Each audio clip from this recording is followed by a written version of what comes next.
Sometimes it's hard to be a woman. Oh, be proud of him. 당신 너무 멋부린 거 아니야? 누구한테 잘 보이려고? 왜 이러세요, 사모님? 멋지네. 19살 때부터 당신밖에 없었는데. Stand by your man 그 사랑 평생 동안 스탠바이. and show the world. Stand by. 금호 생명. 여보, 무슨 소리야? 국전화했어요. 국제전화 해봤어요? 00700. 안 눌렀죠? 밖에서 눌렀는데. 밖에서만. 집에서는 대충 누르고? 집 전화 중군 같지? 그렇습니다. 집전화도 00700이 58% 더 저렴한데? 집전화도. 집전화도 뭐? 잊지 말고 00700. 자, 다음 집. 집전화 00700. 아버지는?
젊은이의 열정을 가지신 분이라고 생각돼요. 항상 모든 일에 열정적으로 하시고 그걸 먼저 실행하시고 그리고 항상 그 생각이나 마인드가 저희와 같은 그러니까 세대 차이를 느끼지 못하는 그러신 분이에요. 총장님은 학우들을 많이 생각하시는 것 같아요. 총장님의 말씀을 많이 듣다 보면은 총장님께서 학생들의 편에서 많이 생각을 하고 계신다라는 거를 이제 조금 느낄 수는 있거든요. 그러니까 그 총장님의 그 마음이 말씀 가운데서 많이 느껴지는 것 같은 좀 따뜻한 온기가 있는 분인 것 같습니다. 성경이 가르치는 참다운 성공의 의미는 왕과 종입니다. 리더, 섬긴 자입니다. 이 양극을, 이 두 가지를 같이 쥐고 달리는 그리스도의 군사가 되시기를 바랍니다.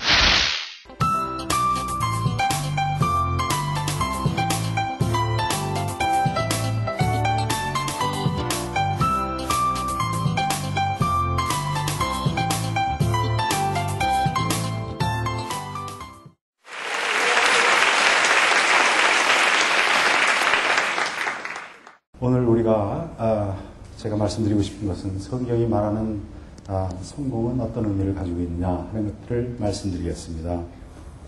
우리 모두가 다 성공을 원합니다. 그리고 성공을 생각하면 우리가 제일 먼저 생각되는 것이 우리가 권력을 얻는 것이라든지 부자가 되는 것이라든지 혹은 명예를 생각하게 되죠. 그리고 직분으로는 뭐 대통령, 어렸을 때부터 대통령이 되고 싶다, 뭐 국회의원이 되고 싶다. 그런 성공의 어떤 것들을 생각하게 됩니다. 요즘엔 특별히 인기 연예인들 되고 싶은 사람이 많습니다. 제 아들도 배우지만은 그리고 또 운동선수가 되는 그런 그 꿈과 희망과 성공의 그 그림들을 갖고 있습니다. 성공은 참 좋은 겁니다. 하나님도 우리의 실패를 원치 않으십니다. 오히려 우리가 성공하기를 바라십니다. 성경은 우리가 갖고 있는 성공에 대한 그러한 욕망과 정사를 그대로 인정하고 있습니다. 예를 들면 신명기 같은 것은 저는 성공을 가르치는 성공 비결서라고 봅니다. 제가 너무 신명기를 단순화하는 오류를 범하는지 모르지만은 신명기를 읽어보면 온통 순종하면 성공하고 순종하지 않으면 멸망한다라는 그런 내용입니다. 성공과 멸망 두 가지를 얘기하고 있습니다. 그래서 성공하는 그 공식을 반복하고 있는 게 아닌가 이렇게 생각돼요.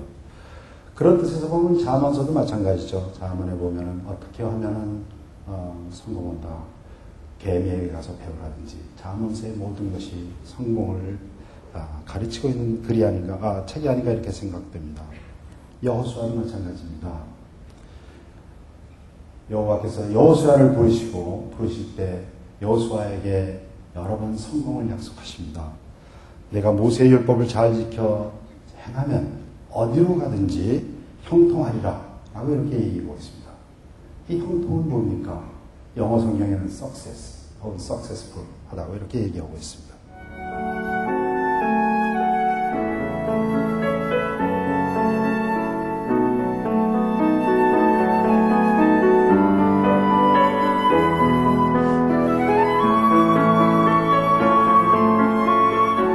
성공을 말하면 저 자신도 성공에 상당히 관심이 많습니다. 제가 총장이 되기 전에는 신문기자였는데요. 그 당시에 1980년대에 제가 있던 캘리포니아의 실리콘밸리라고 있죠. 실리콘밸리에 한국인으로서 굉장히 성공한 그런 그 사장님이 한 분 계셨습니다.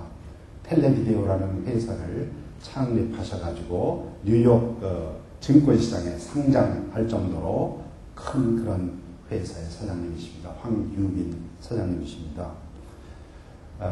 그분이 그렇게 텔레비디오를 키워서 성장할 수 있게 되자 미국의 모든 매스컴들이 그에게 스포트라이트를 비쳤습니다.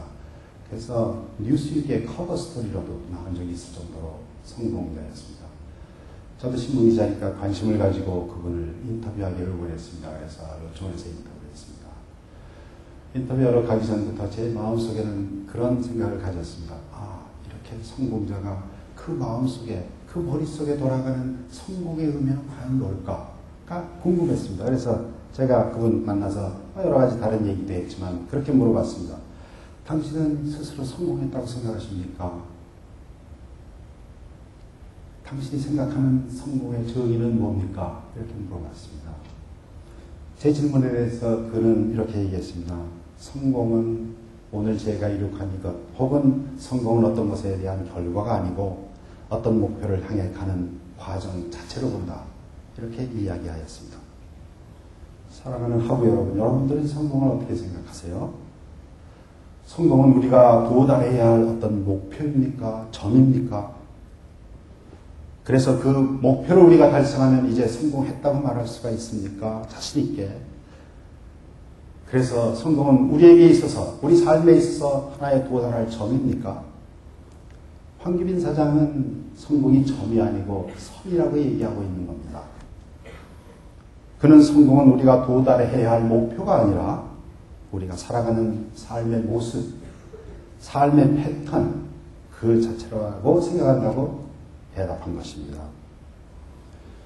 성경은 성공을 뭐라고 말하고 있습니까? 저는 오늘 세 가지 점에서 이 성경이 말하는 성공을 말씀드리겠습니다. 첫째로 성경은 성공을 나눔이라고 말하고 있습니다. 예수 그리스도께서는 나누지 않는 부의 축적은 성공이 아니라 실패라고 가르치셨습니다. 그는 성공자가 아니라는 거죠. 나누는 자가 성공자라고 가르치셨습니다. 예수 그리스도의 이야기 중에 어리석은 한 부자의 비유를 여러분 다 기억하시죠? 그 비유는 누가복음 12장에 나와 있습니다. 이 예수께서 말씀하신 이 부자는 아마 농부인 것 같습니다. 여름 내내 열심히 일하죠. 그래서 많은 수확을 얻고 그 수확이 많아서 창고를 늘려서 넉넉히 쌓은 성실한 농부입니다. 열심히 일한 사람 편히 쉴 수가 있죠. 그래서 그는 스스로 편안하게 쉬려는 참이었습니다. 거기까지 얘기했는데 뭐가 여기서 잘못됐습니까? 이렇게 예수께서 말씀하신 이런 부자가 바로 우리 옆집에 살고 있다면 여러분은 이 사람을 어리석다고 얘기할 수가 있습니까? 아마 우리가 다 부러워하는 성공자가 아닐까 생각합니다. 그러나 성경은 그를 어리석다라고 비판하고 있습니다. 그 근거는 두 가지입니다. 첫째는 그의 소득의 원천이 하나님이시라는 사실을 인정하지 않았다는 것이죠. 이 성경 구절에는 나라는 주어만이 나열되어 있다는 것입니다. 그는 모든 재물이 하나님께로부터 왔다는 그런 사실을, 그리고 결국 궁극적으로는 모든 것이 하나님의 소유라는 사실을 인정하지 않는 것입니다. 그리고 두 번째는 그 재물의 책임을 인정하지 않은 것입니다. 그는 크게 창고를 짓고 편히 쉴 생각을 했지 그것을 나누어야 할 책임이 있다는 것을 생각하지 않은 것입니다. 그래서 그는 스스로 생각했다고 생각했을지 성공했다고 생각할지 모르지만은, 그리고 또 세상도 그렇게 인정했겠지만은 성경은 아니오라고 얘기하고 있습니다. 하나님은 이르시되, 누가복음 12장 20절입니다. 하나님은 이르시되 어리석은 자여 오늘 내 영혼을 도로 찾으리니 그러면 내 예비한 것이 네 것이 되겠느냐 라고 이렇게 묻고 계십니다. 나눈다, 성공이 나눈다는 것을 말씀드렸습니다만, 나눈다는 것은 꼭 돈, 재물 이런 것만을 의미하는 것은 아닙니다.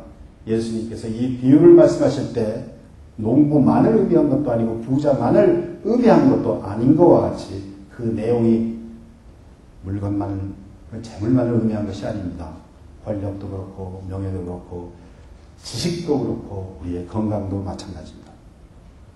한때 공부해서 남주나라는 얘기 많이 유행했었습니다.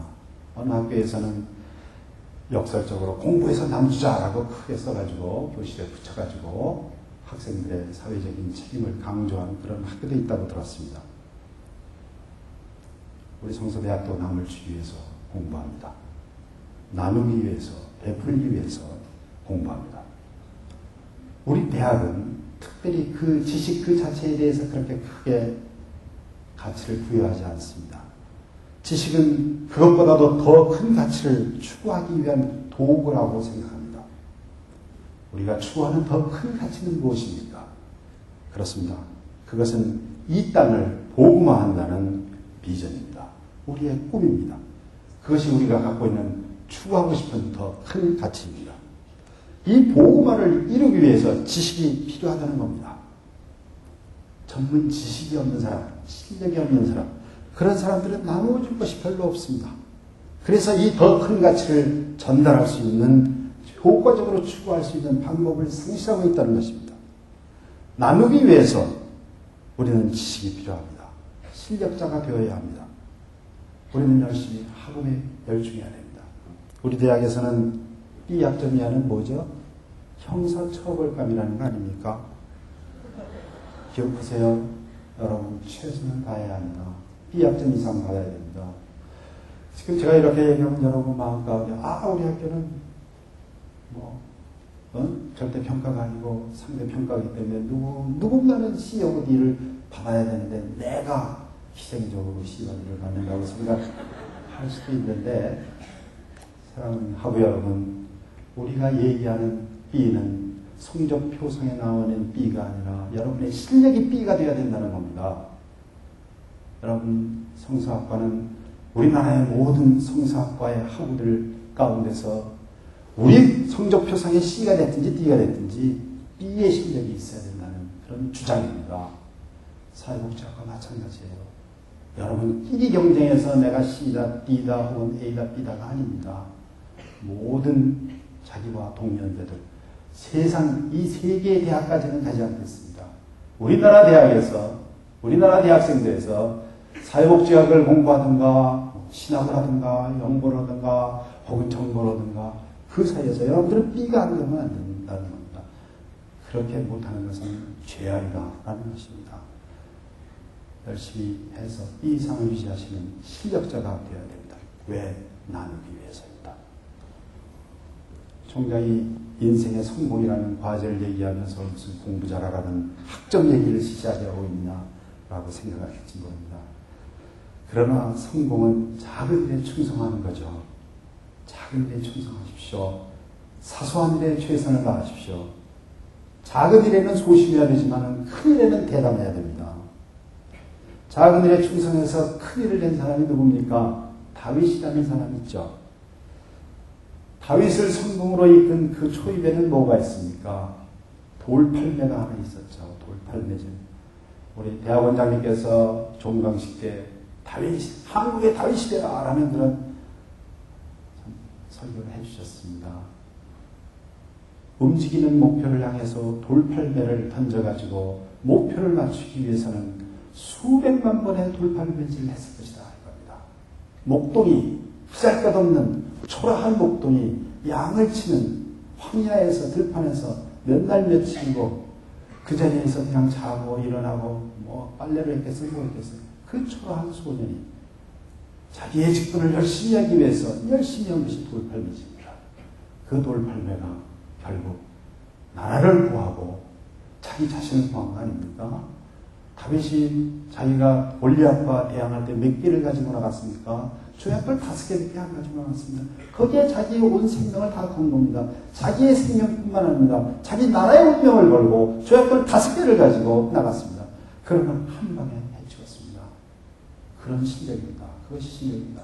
사소한 일, 작은 일, 아무것도 아닌 일, 양 몇 마리 죽었자 표시가 나겠습니까?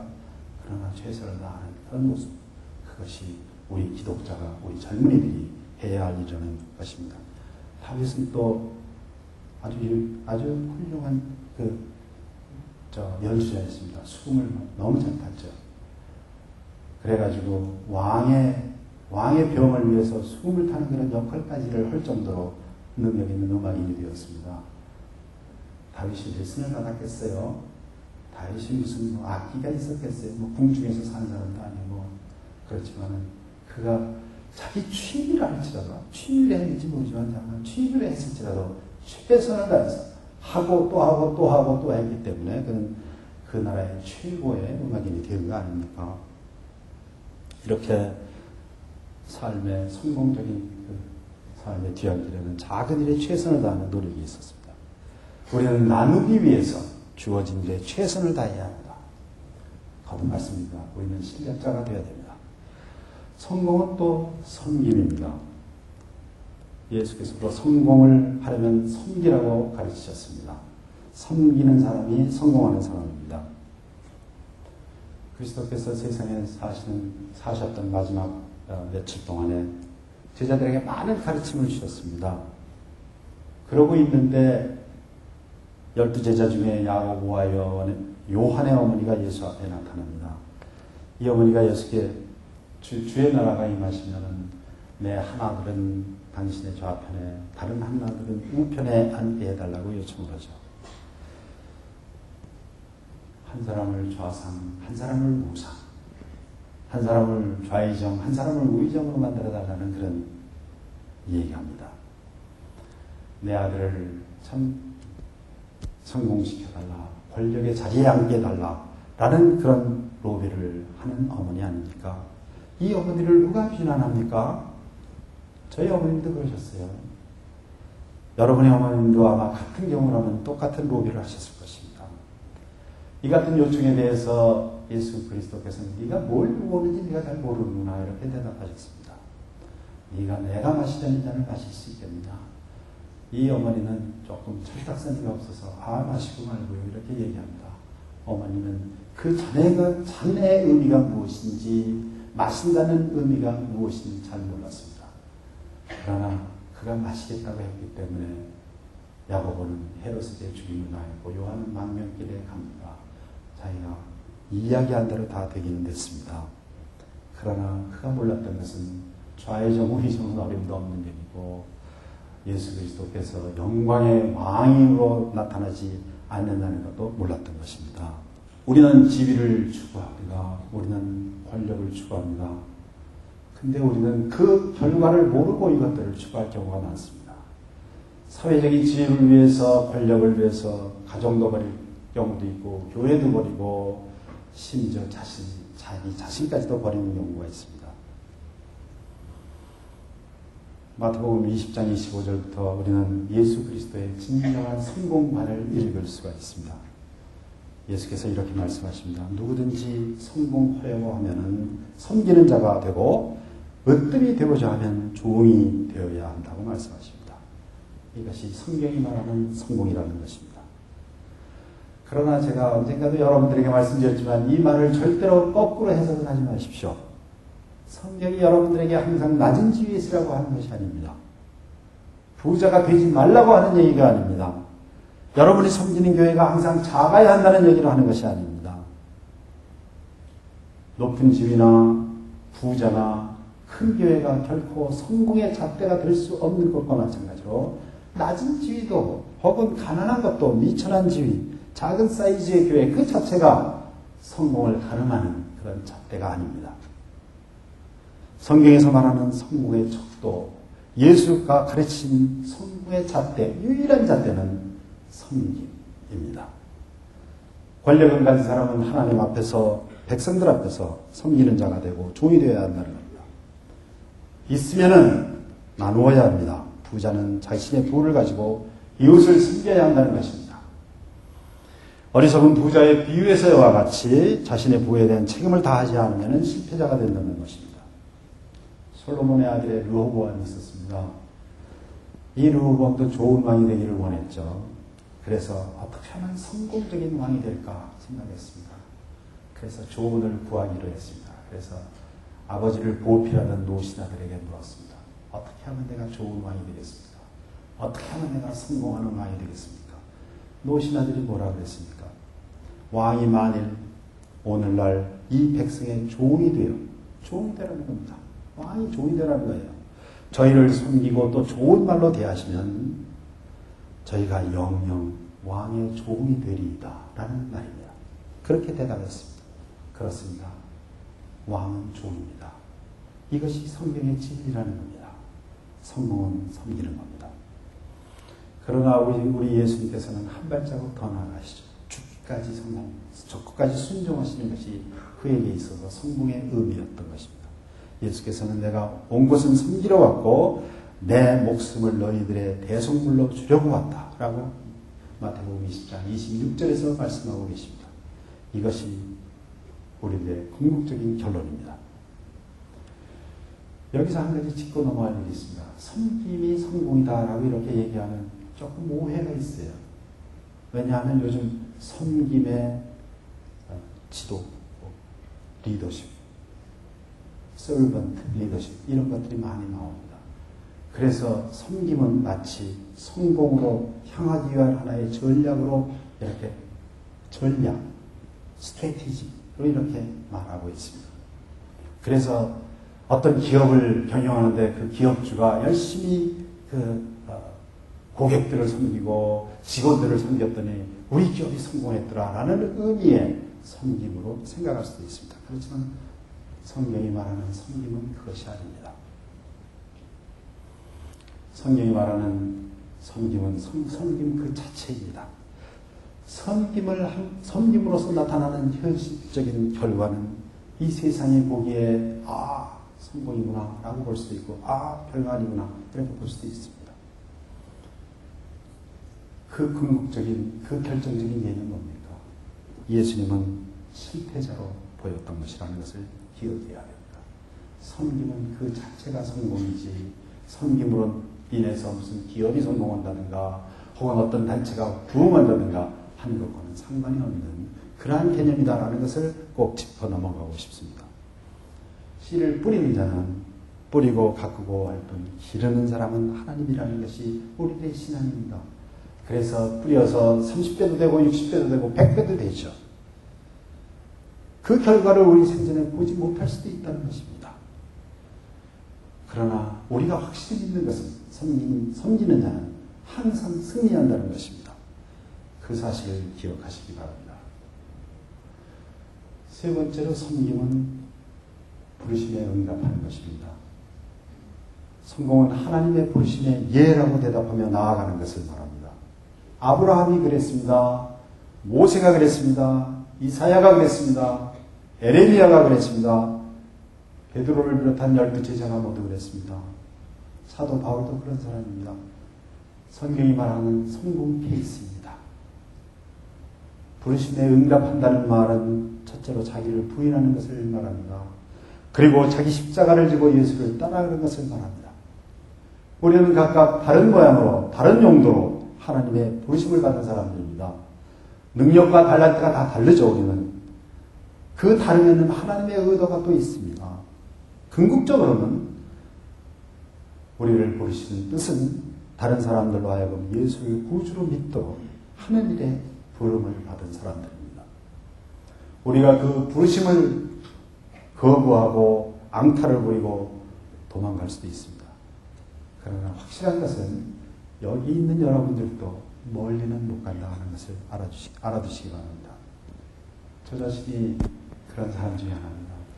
저는 목사의 아들이었는데 이었는데가 아니라 인데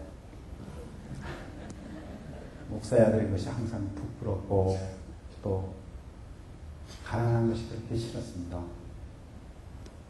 고등학교 때, 중학교 때 혹은 국민학교 때 아버지 직업 조사를 하죠. 굉장히 퉁명스럽게 옵니다. 그래서 아버지 공무원인 사람 손들어라고 몇 사람 들고 뭐 군인 또 손들고 또 상업, 농업. 근데 한 사람은 계속 손을 안 들고 있습니다. 선생님 물어보죠. 야, 넌 뭐야? 목사예요. 그러면 온 교실이 다 웃습니다. 그 다음부터는 별명이 붙습니다. 목사 아들. 야, 목사 아들이 그것도 못해? 목사 아들이 그게 뭐야? 그것이 굉장히 좀 어려웠습니다. 견디기가.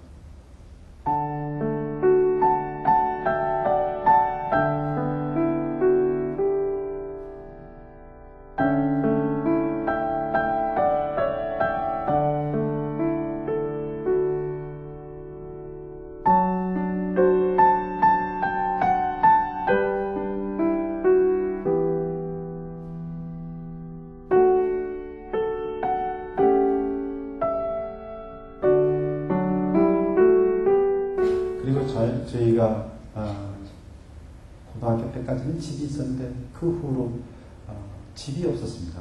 대개 이제 학교의 관리인 숙소가 저희 집이었고, 그 다음에 저희 방은 또 그 관리인 숙소도 또 좋은 거고, 거기는 아버지 어머니만 주무시고.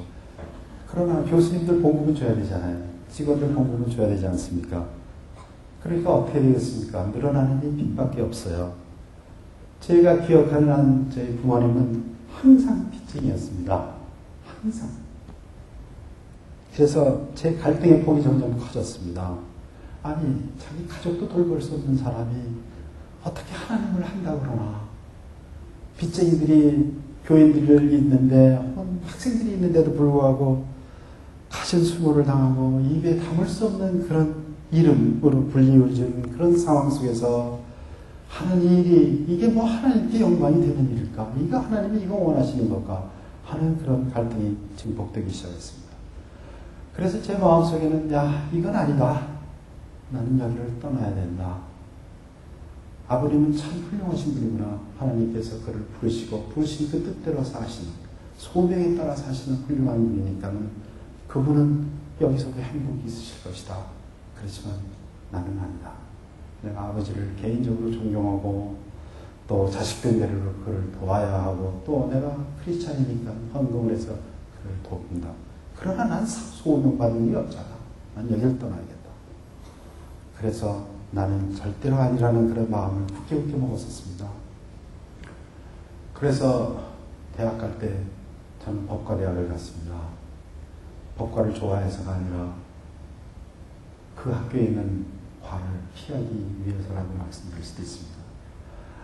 여기 어디엔가 우리 누님이 앉아 계신데 실수가 있어요. 이화대학 사회사업과를 갔죠.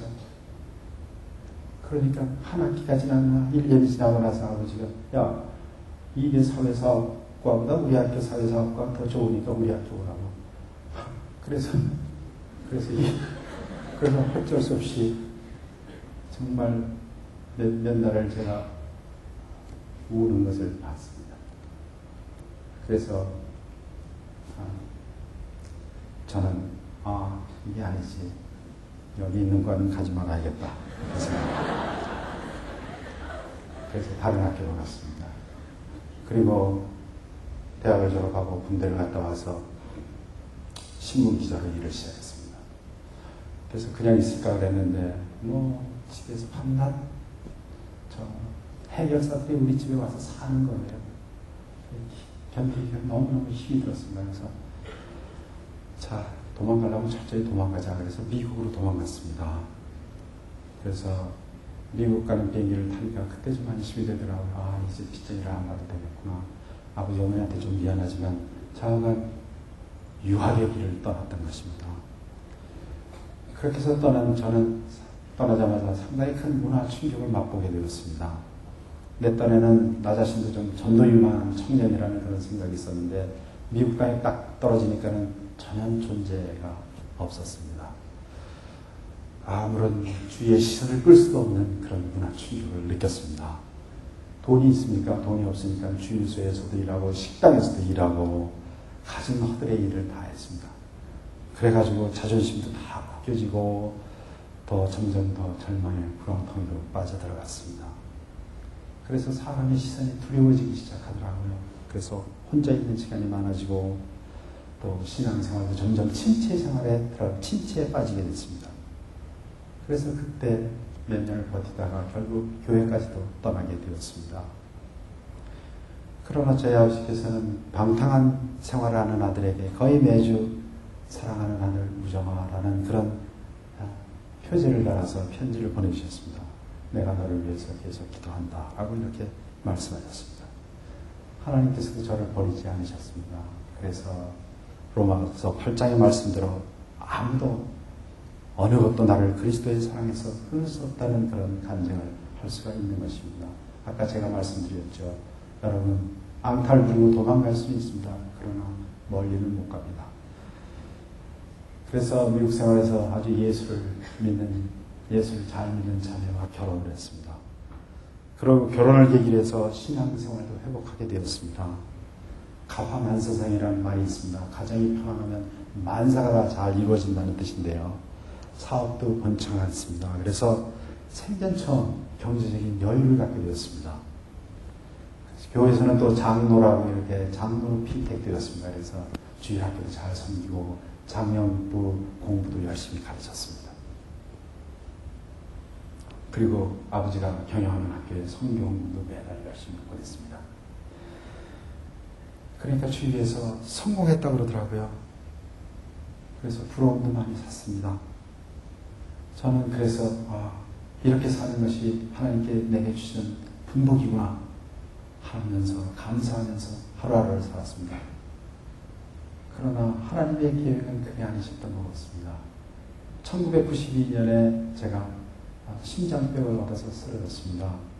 심장에는 대개 4개의 큰 관상동맥이 있습니다. 큰 핏줄이 있습니다. 그 중에 3개가 막혔습니다. 그래서 급히 병원에 가서 수술을 했습니다. 그래서 참 나았습니다. 근데 1994년 2년 후에 제 동생이 위스콘신에 있었던 제 동생이 육종학 박사였습니다. 그리고 위스콘신 대학에서 가르치기도 하고 농무성 또 관리로 고위 관리로 일하기도 했는데 이 아이가 피부암으로 세상을 떠났습니다. 그리고 2년 뒤 1996년에 이 학교의 학장으로 일하시던 강희정 학장께서 또 담도암으로 세상을 떠나셨습니다.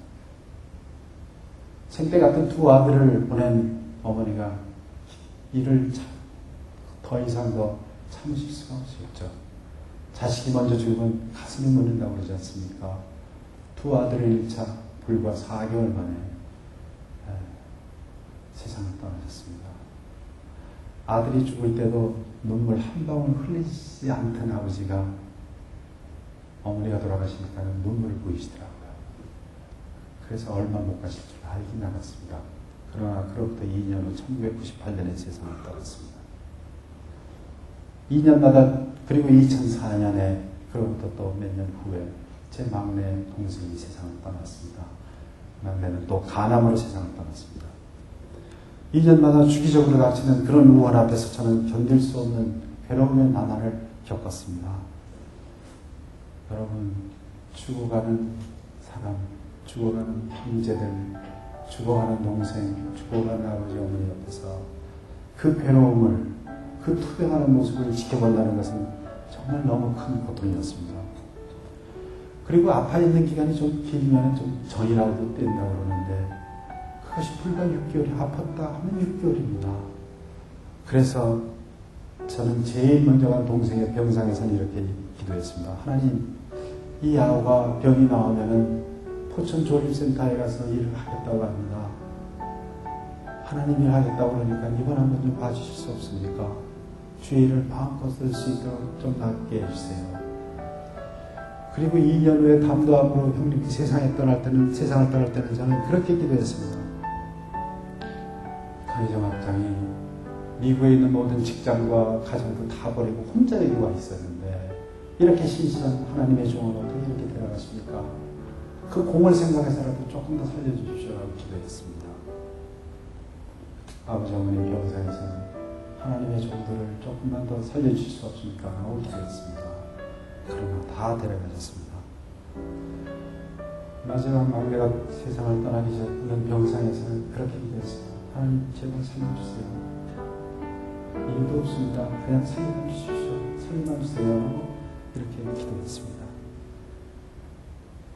그러나 모든 그 기도에도 불구하고 하나님께서는 그 모든 식구들을 다 데려가셨습니다. 그러고 나니까 제 기도의 제목은 하나님 왜 나는 살아있습니까? 나는 왜 남겨두십니까? 라는 것이 제 기도의 제목이었습니다. 10년 사이에 1994년부터 시작해서 2004년 20년 사이에 집이 다 빈집이 되어버렸습니다. 그리고 학교에도 그 리더십의 공백이 있었습니다. 그래서 아버님이 돌아가신 후에 저는 열심히 기도했습니다. 하나님, 이 이야기는 정말 맞는 얘기입니까? 하나님, 내가 정말 돌아가야 됩니까? 정말 나를 쓰시려고 하십니까? 라고 거듭 여쭈었습니다. 결국 저는 하나님의 부르심을 확신하게 이르렀습니다. 그래서 짐을 싸기 시작했습니다. 그래서 30년 동안의 미국 생활을 마치고 2000년에 학교에 돌아와서 총장의 일을 하게 되었습니다. 평생을 나는 아니다 라는 확신을 가지고 살아가던 도망자의 여정에 막을 내린 것입니다. 총장에 취임하고 나니까 또 일하는 것도 무지무지하게 힘이 들더라고요. 너무너무 괴롭더라고요. 자격지심인지 모르지만 누구나 다 저를 쳐다보고 있는 것 같아요. 아, 어떻게 하나 한번 보자 라는 그런 학내 분위기가 제 자격지심이겠죠. 느껴졌습니다. 총장 생활 하루하루가 너무나 어려웠어요. 이런 총장을 어떻게 하나 이런 생각을 많이 했습니다. 그래서 기도 몇 개 할 게 없었습니다. 기도하면서 말씀을 묵상하는 중에 아까 우리가 읽었던 열왕기상 12장 7절 말씀을 저에게 주셨습니다. 하나님께서 다시 한번 읽습니다. 왕이 만일 오늘 이 백성을 섬기는 자가 돼서 그들을 섬기고 좋은 말로 대답하여 이르시면 그들이 영원히 왕의 종이 되리이다. 이야, 그렇구나. 길은 하나구나. 섬기는 거다. 학생들을 섬기고 교수님들을 섬기고 우리 직원 선생님들 섬기고 짜장면 배달하는 사람 섬기고 학교에 납품하는 업자들을 열심히 섬기자. 그리고 또 교정을 산책하는 백병원 환자들도 내가 열심히 섬겨야 할 대상이다. 그리고 이를 실천하기로 했습니다. 가끔 나는 이런 생각이 듭니다. 하나님께서 내게 이 일을 맡기시기 위해서 아버지와 가족들을 다 데려가신 것이 아닌가 하는 그런 숭고한 마음을 가질 때가 있습니다. 시편 84편에 그런 말씀이 있습니다. 주의 궁정에서의 하루가 다른 곳에서 첫날보다 낫다. 그리고 악인의 장막에 거하는 것보다도 주님의 아래서 주님의 나라에서 문지기 노릇하는 것이 좋다라는 시편 저자의 그 말씀이 제 가슴에 와닿았습니다. 주님의 부르심에 응답해야 하는 사업, 그것은 행복이고 그것은 성공입니다. 한국 사회는 지독히 잘못된 성공 신드롬에 걸려 있습니다. 그 중에 하나가 부입니다. 돈만 있으면 성공이라고 하는 생각입니다. 금권 만능주의입니다. 우리는 말은 아니죠. 그렇지 않다고 우리는 스스로 얘기하지만 사실 우리의 삶의 형태를 들여다보면 우리는 그것을 맹렬하게 추구하고 있는 자신을 보게 됩니다. 오늘날 사회는 돈 있는 모든 것이 가진다는 사고방식이 팽배합니다. 그것은 우리나라에만 국한된 것은 아니죠. 이 지구촌이 다 그렇습니다. 한때는 공산주의 대 자본주의의 이념 대결의 틀이 있었는데 그 틀이 깨지자마자 세계는 돈이라는 단 한 가지의 이데올로기만 남게 되었던 것입니다. 소위 이 경제 논리가 국제사회를 비롯해서 우리 교회와 학교와 가정과 개인을 지배하고 있다는 것입니다. 돈만이 자신의 안전을, 삶을 보장할 수 있다는 그런 생각. 사람들은 돈을 인생의 최종적인 목적으로 삼으려고 합니다. 돈 때문에 부모가 자식을 죽이고 자식이 부모를 죽입니다. 두 여인을 택시에 태워서 단돈 100만 원 때문에 목줄과 죽이는 그런 사회입니다. 돈 때문에 친구를 배반합니다. 윤리, 도덕이 다 없습니다. 그런데 이 돈이 오늘날 한국 교회도 부패시키고 있습니다.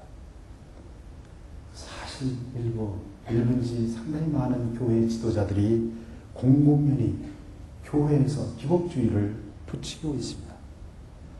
이러한 현실을 우리는 직시해야 됩니다. 젊은 여러분들은 이 점을 직시하고 스스로를 경계해야 할 필요가 있습니다. 자기도 모르는 사이에 부 이퀄 성공이라는 그런 등식을 몸으로 익히지 마시기 바랍니다. 돈을 우상화하지 마시기 바랍니다. 두 번째 잘못된 성공 신드롬은 뭡니까? 명예와 권력을 성공으로 보는 관점입니다. 이 명예와 권력을 위해서 추구하는 한국 정치계의 그 신물나는 그러한 추악상은 다 말할 필요도 없겠습니다. 그러나 우리 젊은이들, 여러분들 머릿속에 항상 맴돌고 있는 권위를 추구하고 지위를 하고 있는 것은 분명히 잘못된 것입니다. 권력과 명예를 얻는 것 자체가 결코 성공이 아니라는 것을 기억하시기 바랍니다. 절대로 헛된 꿈을 꾸지 마시기 바랍니다. 또 하나의 잘못된 성공 신드롬은 뭡니까? 그것은 즐거움, 쾌락입니다. 1960년대 샌프란시스코 지역에서 히피 무브먼트가 일어났습니다. 히피 무브먼트의 아주 기본적인 사고 방식이 이런 것입니다. 내가 남에게 피해를 끼치지 않는 한 내 즐거움은 선하다라는 그런 생각입니다. 그 이후에 어떤 일이 일어났습니까? 마리화나 마약이 성행하기 시작했습니다. 남을 해치는 것이 아니라는 뜻이죠. 동성애도 급물살을 타게 됐습니다. 그래가지고 에이즈라는 병이 이제 만연하게 됩니다. 그래서 이 세계의 벽이 지구 곳곳을 번져 들어가고 있는 것 아닙니까? 이런 잘못된 성공 신드롬들이 개인적으로 사회적으로 엄청난 결과를 가져오고 있습니다. 그래서 젊은이들의 자살이 급증하고 있습니다. 특히 10대 자살은 인구 10만 명당 6.2명이라고 합니다. 그래서 청소년들의 자살의 원인 중에 두 번째를 차지한다고 합니다. 그 자살의 원인이 대부분이 무엇인지 아십니까? 성공에 대한 부담감입니다. 최근 몇 년 사이 우리나라의 최고 갑부, 고위 공직자들, 또 경영자들이 스스로 생명을 끊는 것을 우리가 목격했습니다. 자신은 성공이라고 달려왔는데 알고 보니까는 절망이더라는 거죠. 그래서 그들은 실패에 대한 두려움, 극도의 무력감, 이런 것들 때문에 자살로 향하고 마는 것입니다. 그들이 만약 성공의 진정한 의미를 알았다면 그는 그런 역경 속에서 오히려 더 힘차게 헤쳐나가지 않았을까 하는 안타까움이 있습니다. 여러분에게 질문하고 싶습니다. 돈, 쾌락, 그리고 명예가 여러분들의 행복하게 해줄 수 있다고 생각하십니까? 우리가 이것을 얻기 위해서 성공해야 한다고 생각하십니까? 아마 여러분은 아니라고 말할 것입니다. 그러나 우리들의 삶은 알게 모르는 사이에 그것을 추구하고 혹은 우리가 은근히 부추기고 있는 것이 아닙니까? 이제 우리는 이런 잘못된 성공 지향적인 삶에서 벗어나야 합니다. 우리는 무엇인가를 추구하는 데서 떠나야 하고 어떻게 사느냐의 문제로 시선을 돌려야 한다고 저는 생각합니다. 성공은 추구하는 것이 아니라 성공적인 삶을 사는 것이라는 것입니다. 그래서 우리나라에 자라나는 우리 자녀들도 새로운 가치관을 가지고 양육해야 한다고 생각합니다. 저는 몇 년 전에 우리 졸업식에서 우리 졸업생들에게 이렇게 훈시를 했습니다.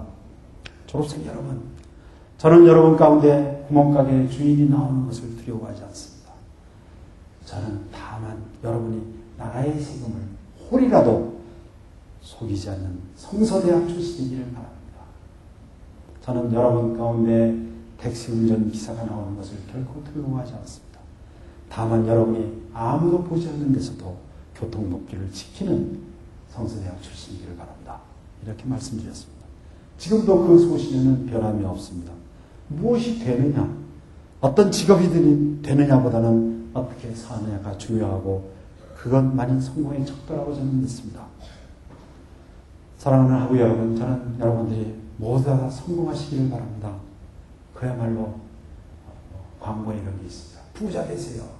그야말로 부자 되시기 바랍니다.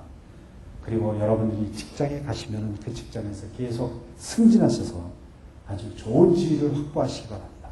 하나님께서 그것을 원하신다는 것을 기억하시기 바랍니다. 그리고 하나님이 허락하신 이 땅에서 여러분이 사시는 지역사회에서 가정에서 기쁨과 즐거움이 충만하기를 바랍니다. 그러나 문제는 다시 말씀드립니다만 잘못된 성공 신드롬입니다. 그것을 꼭 경계해야 됩니다.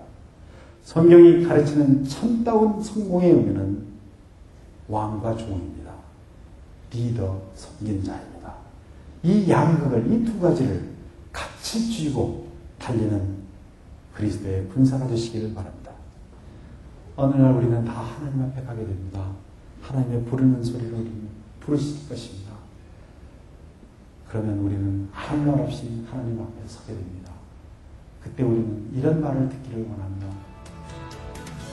잘하였도다 착하고 충성된 종아, 내가 작은 일에 충성하였음에 내가 많은 것을 내게 맡기니 내 주님의 즐거움을 잘할지어다.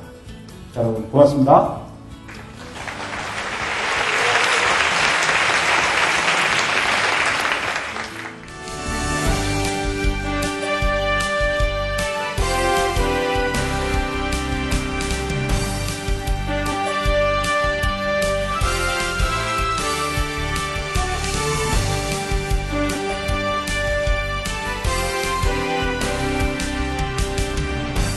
사람을 소중히 여기는 건강기업 인성내추럴. 인성내추럴이 함께합니다. 맛과 품질로 지켜온 믿음의 고객 감동 기업 취영루가 함께합니다. 저희 학교는 보기에는 참 아담하고 작지만 참 알찬 학교예요. 무엇보다도 학생들의 열정과 심장이 남다른 것 같아요. 완벽하게 갖춰져 있는 그런 시설들이 좋은 것 같습니다.